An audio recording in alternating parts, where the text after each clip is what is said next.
Breakdown of the fights. Ilya Topuria versus Justin Gaethje. You know what's okay. I'm gonna pick Ilya, but I think it's interesting as we get closer to the fights. I kind of have less faith in Ilya a little bit. Besides Charles Oliveira, we've never really seen Gaethje just get like smoked before. But yeah, no, I mean Ilya should get it done. Gaethje's been more active, but Ilya is just so much better, and he's faced better competition. I think Ilya keeps the belt. This one is the toughest and the closest fight on the entire card. Pereira versus Gane. I mean, I like Pereira honestly. I've seen a lot of Gane love because he's a natural heavyweight. I just think Alex Pereira has looked so dominant and unbeatable in his divisions, and Gane has looked beatable and has been beat. Like Volkov beat him. It doesn't matter what the judges say. Volkov beat him, and they gave it to Gane anyways. I think people are assuming he's gonna look worse. Pereira by murder, bit biased. I don't know. I've never been a crazy Pereira guy, but I've been even less on Gane. I mean, Pereira's looked unbeatable everywhere. The only guy to make him look somewhat beatable, besides like Ankalaev, obviously beat him, but that was different. Gane isn't going to be able to just hold him against the cage and do nothing. The only guy to actually like have a real fight with him was Roundtree, and he faded and lost like Roundtree does. Roundtree is one of the best fighters ever in a round 1 or 2 because he's just so good. But Pereira, I mean, he did his thing and he beat him.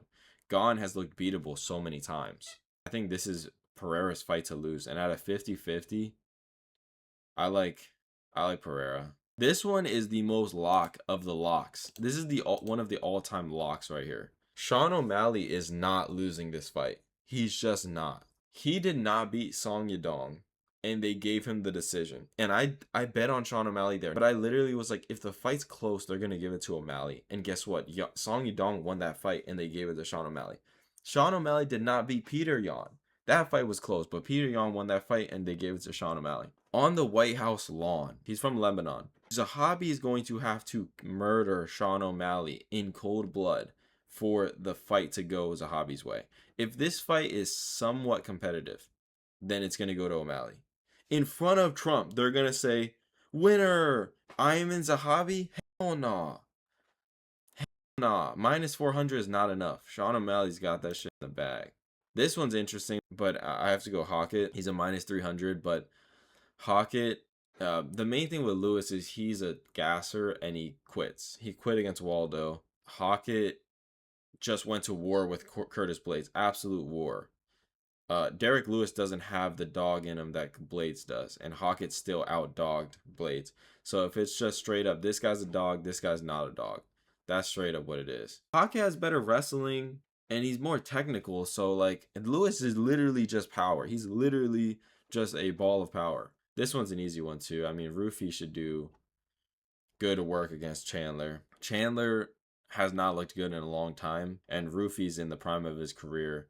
He should knock out Chandler here. Like, he really should. And this fight is just literally because they couldn't get McGregor. Because this guy is literally a Brazilian McGregor. Rufy should get it done there. This is another spot that I think is a lock. I think Nickel beats Dawkins. I mean, in my opinion, he's better everywhere. But I don't trust Dawkins yet. Just because Dawkins beat Michel Pereira doesn't mean that he's going to destroy Nickel, or like he's going to be able to get his game plan going on Nickel, which Dawkins never really does have a game plan, does he? Because the only thing people said that he was good at was jiu-jitsu, but then he goes in against Pereira and knocks him out on the feet.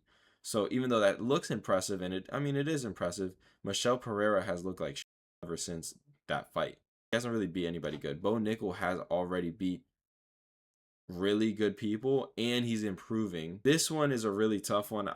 Diego Lopez is one of my favorite fighters, but I think Steve Garcia at plus 150 is the value side. Diego Lopez, it's so tough, dude. It's so tough.